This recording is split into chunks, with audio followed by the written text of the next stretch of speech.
आप सभी का राधे सके चैनल में स्वागत है।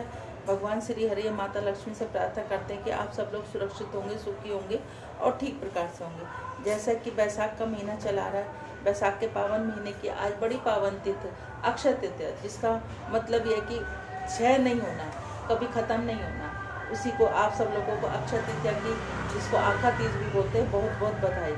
जैसा कि बैसाख का महात्म चला आ रहा है और उस महात्म में ये बैसाख के महीने की कहानी और साथ में ये महात्म चला कहानी तो मैं इकट्ठी एक साथ डाल दूंगी, लेकिन अब ये महात्म जो बीच में रुक गया था किसी कारणवश से, अब वो महात्म की कहानी शुरू होगी।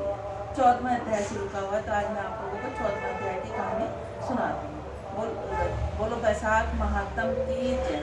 श्रीमन नारायण नारायण नारायण, लक्ष्मी नारायण नारायण नारायण, तुलसी नारायण नारायण नारायण, श्रीमन नारायण नारायण नारायण।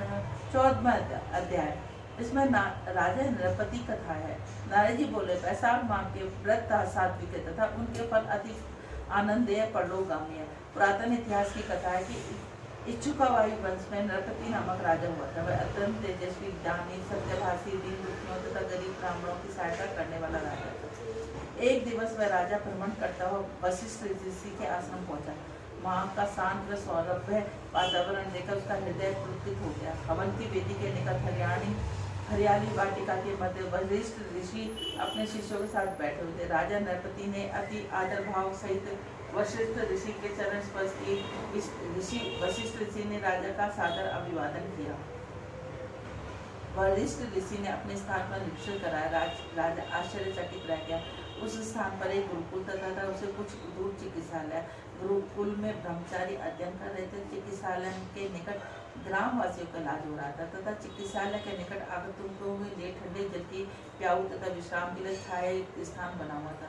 साथ ही सात्विक भोजन का प्रबंध था। वशिष्ठ ऋषि ने राजा को बताया, यहाँ आपसे प्राप्त धनराशि का सदुपयोग होता है। चारों ओर क्षेत्र में हमने ठंडे जल की अनेक प्याऊ लगवा रखी है। यह माह बैसाख का सर्वोत्तम माह है। इस माह में स्नान, ध्यान, दान, पुण्य का अति महत्व है। राजा का हृदय गदगद हो गया। उसने वरिष्ठ ऋषि को आश्वासन दिया कि उन्हें पुण्य कार्यों के लिए धन की कमी कभी नहीं आएगी। वे ये पुण्य कार्य जितनी इच्छा वो अधिक से अधिक व्यापक करते। वरिष्ठ ऋषि ने राजा को बताया कि बैसाख माह का अत्यंत पवित्र माह, उसे नगर में अधिक से अधिक धर्म के कार्य करने चाहिए। उन्हें पुत्र को भी इसकी बात की प्रेरणा देनी चाहिए। राजा ने अपने नगर में पहुंचते ही यज्ञ, धर्म, कर्म, स्नान में जल दान का पुण्य कार्य प्रजा के लिए अनिवार्य कर दिया। ईश्वर अनुकंपा से उसकी प्रजा सुखी संपन्न हो गई। राजा उनके पुत्रों ने अनेक वर्षों तक आनंद सहित राज्य किया। बोलो बैसाख महात्म की जय। 15वां अध्याय। धर्मराज की स्थापना। राजा नृपति के धर्म कार्यों की सर्वव्यापक बनाने के लिए यह घोषणा कर दी, मेरे राज्य में प्रत्येक निरोगी व्यक्ति बैसाख धर्म का पालन करेगा। यह अनिवार्य है कि प्रत्येक स्वास्थ्य बालक, बालिका, स्त्री व पुरुष सूर्य उदय से पूर्व पवित्र जल में स्नान करे।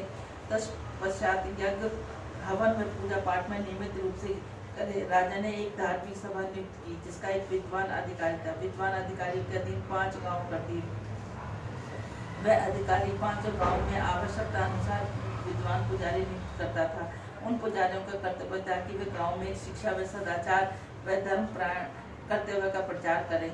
यज्ञ तथा हवन नियमित रूप से अनिवार्य करते हैं। जो व्यक्ति धार्मिक कार्यों से विमुख होता है उसे चोर समझा जाता है, उसका अपराध दंडनीय तथा दंडनीय माना जाता है। उस राज्य में जगह जगह धर्म स्थान, मंदिर व प्याऊ इत्यादि निर्माण होने लगे। तमाम राज्य एक विशाल मंदिर के समान हो गया।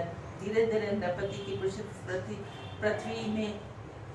पृथ्वी लोक में नहीं, देवलोक में भी पहुंच गए। पृथ्वी पर धर्म कार्यों के अपार अनंत भरमार होती गई। चित्रगुप्त की वही में अच्छे कार्यकल्पों का लेखा जोखा बढ़ता गया। स्वर्ग लोक बढ़ता गया, नरक लोक एकदम खाली हो गया। इस प्रकार हजारों वर्ष बीत गए। उनके वंश में एक राजा कीर्तिमान का जन्म हुआ। राजा कीर्तिमान भी अपने वंशजों के समान धर्म कार्य में परिपूर्ण बैसाख धर्म का पालन करने वाला था। चित्रगुप्त तथा यमराज अत्यंत दुखी थे, उनकी पाप वही बिल्कुल खाली थे, स्वर्ग बिल्कुल भर गया था, नरक एकदम खाली हो गया था। यमराज बोला, मैं अब राजा को पाप कर्म के लिए प्रेरित करूँगी, यदि वह पाप कर्म के लिए प्रेरित नहीं होगा तो मुझे उसे युद्ध करना पड़ेगा। धर्मराज बोले, यमराज यह राजा सूर्यवंशी तथा पुण्य आत्मा है, अतः पृथ्वी को स्वर्ग में बनने दो। यमराज को धर्मराज की बात समझ नहीं आई, वह सीधा पहुंचा नारद जी के पास और उससे तमाम समस्या से अवगत कराया, बताया धार्मिक राजा का अंत मेरे हाथों से होना निश्चित है। राजा नारद जी ने आश्वासन कर यमराज से आक्रमण की तैयारी प्रारंभ कर दी। तत्पता यमराज ने अपने सहयोगी सेवक मृत्यु, रोग, जरा, पाप, अन्य राक्षसों को भैंसे पर बैठाकर राजा की नगरी पर चढ़ाई कर दी। प्रजा अत्यंत भयभीत हो गई, वो तो पाप और दुष्टता भूल चुके थे। राजा सूर्यवंशी भी कीर्तिमान, धार्मिकता के साथ साथ अत्यंत वीर और बहादुर योद्धा थे, रणनीति में निपुण भी थे। राजा की सेना ने यमराज का डटका मुकाबला किया, भीषण बीत गया, यमराज के तमाम सहयोगी मारे गए।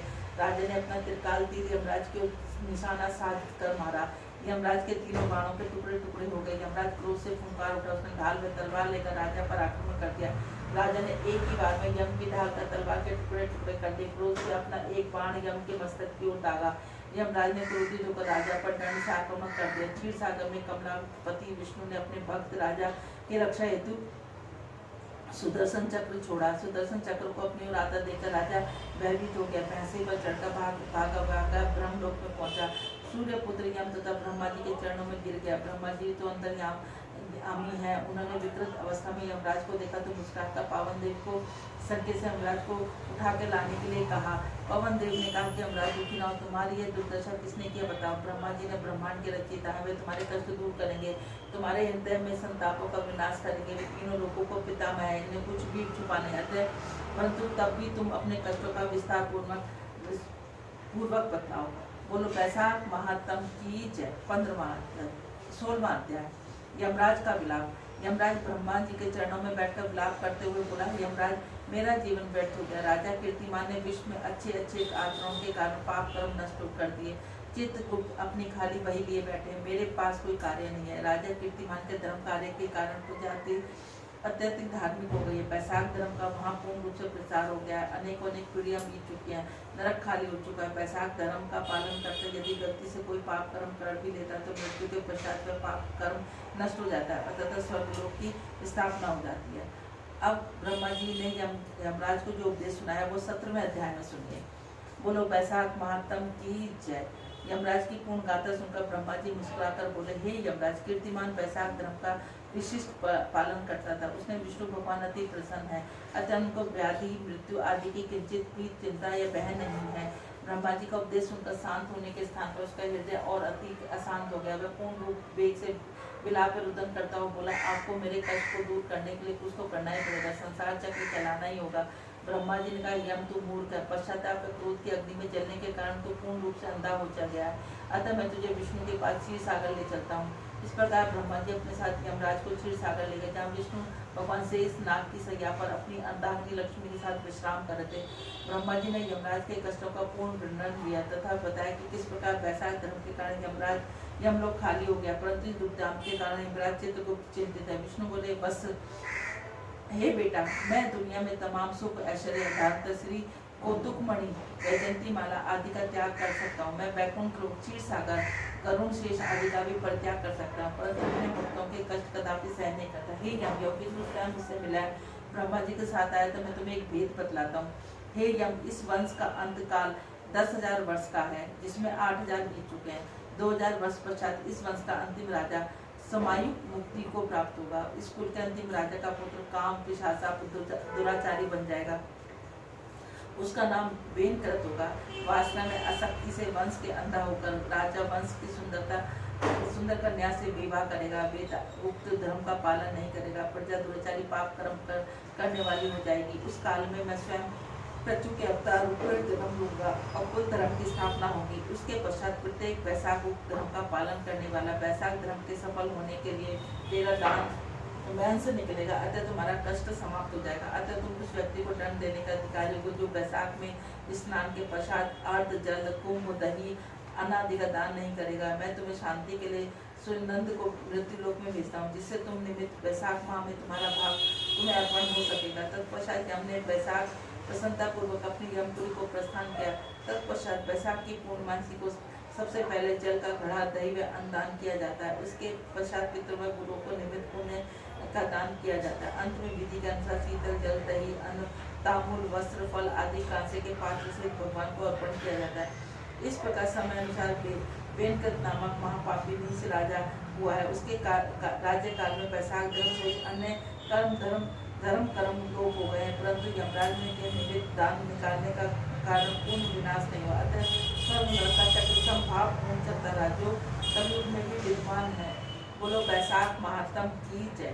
जैसा कि इसमें बतलाया गया है कि आज से आखिर तीज के दिन से लेकर पूर्णमासी तक कभी भी हमें थोड़ा सा जल, चाहे वो घड़े के रूप में, चाहे बोतल के रूप में, जैसे आपकी श्रद्धा हो, थोड़ा सा जल, दूध का और दही का और अन्न का दान जरूर करना चाहिए। कहते हैं कि ये दान अनंत समय तक हमारे पितरों को, पूर्वजों को और हमारे को सबको मिलता है।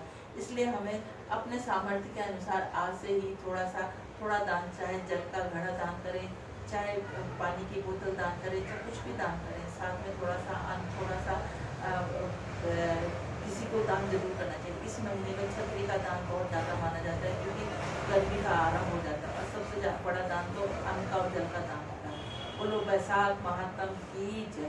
श्रीमन नारायण नारायण नारायण, लक्ष्मी नारायण नारायण नारायण, श्री कृष्ण गोविंद हरे मुरारी, हे नाथ नारायण वासुदेवा, श्री गोविंद हरे मुरारी, हे नाथ नारायण वासुदेवा, हे नाथ नारायण वासुदेवा।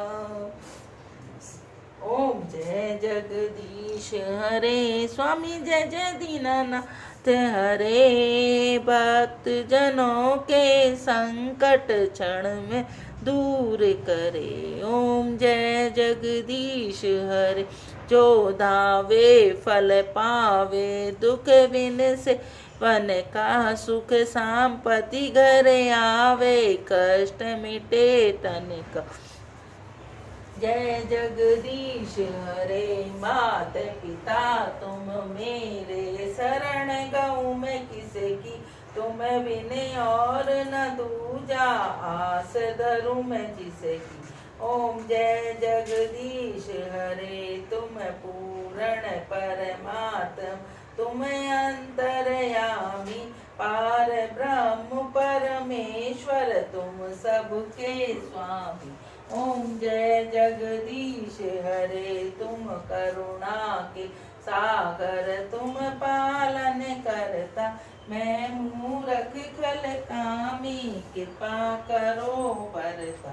ओम जय जगदीश हरे, तुम हो एक अगोचर, सबके प्राणपति, किस विध मिलूं दया में तुमको, मैं को मिटी।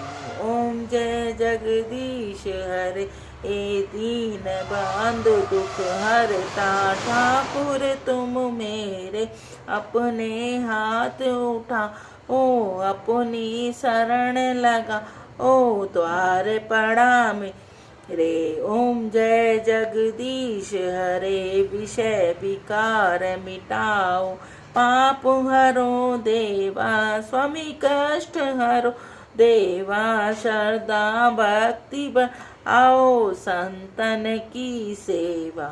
ओम जय जगदीश हरे, तन मन धन सब कुछ है तेरा, तेरा तुझको अर्पण क्या लागे मेरा। ओम जय जगदीश हरे, ओम जय जगदीश हरे, स्वामी जय जय दीनानाथ हरे, हे भक्त जनों के संकट, दास जन के अवगुण, बंसी वाला दूर करे। ओम जय जगदीश हरे। बोलो राधे राधे। यदि आप सब लोगों को ये चैनल अच्छा लगता है तो ज़्यादा से ज़्यादा लाइक करें, ज़्यादा से ज़्यादा शेयर करें, लाइक तो सब्सक्राइब करें। बोलो राधे राधे, बेल आइकन को जरूर दबाएं। बोलो राधे राधे।